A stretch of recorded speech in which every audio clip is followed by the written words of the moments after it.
how's your mental health today? I know, strange question, and we never ask ourselves that because we think our minds are pretty good, in pretty good shape. We don't hallucinate, or we don't have a problem with multiple personalities, or we don't, I don't know, think of murdering or whatever it is constantly. So we think our minds are pretty sane. The reality is we rarely actually look our own mind health.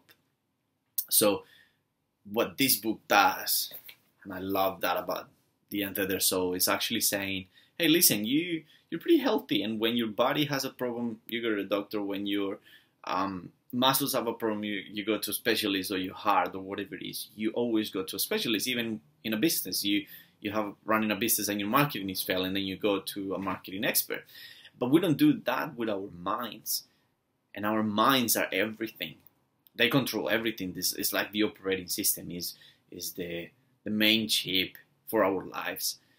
And so what this book invites us to do is basically, hey, look at your mind. What is it doing? What are you actually doing with your mind? What is it saying? What is it communicating? How is it feeling? How is it making you see the world, express ideas, and everything? And yes, it goes spiritual. It goes pretty much down to the soul level, as to like, what does your soul want versus what's your head wanting?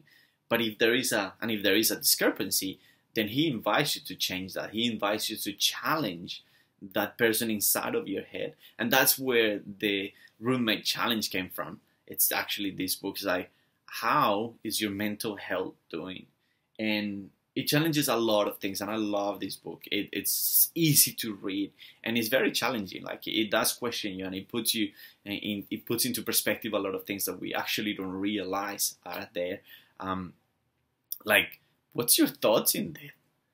What are your thoughts in being alive? How are you living your life? How are you living the day by day? And how is your mind behaving towards that? So I love that book. I think it's a fantastic.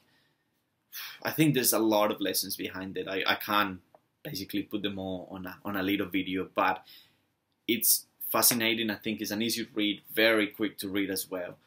But it has so much behind it. I really, really recommend this book. You guys have seen probably the review on the Surrender Experiment, which is also by him. He wrote that one after this one. So very different books, actually. The other one is a story. This one is more conceptual, more let's look inside, let's see what's in there. Yeah, I would love to see what your biggest lesson out of this book was. For me, there were two. There's basically the roommate. It's that person. How are you managing your psyche? What thoughts are coming in, and what are you allowing? And what's the conversation like with yourself? And it's actually changed me quite a bit in the last few weeks, actually just being able to see the thoughts. And the second lesson actually was my stance on death. And there's so many books to just bring it up, but this one was, again, a good reminder as to what if today was your last day? What would your mind say? What would you do? What would you think? What would your thoughts go around for that day or that week? Yeah, a lot of letting go. So highly recommend it. Easy to get, very easy to get. So yeah, would love to know what you guys got of it. And yeah, remember to follow me. There is actually a YouTube channel which I'm going to use a lot more. I'm going to start posting more little videos on YouTube than Facebook, because it's just easier to put them on YouTube. So yeah, make sure you follow me. And there's also Instagram, which cool quotes and just I don't know, fun feed, I would call. Yeah, let me know what you think.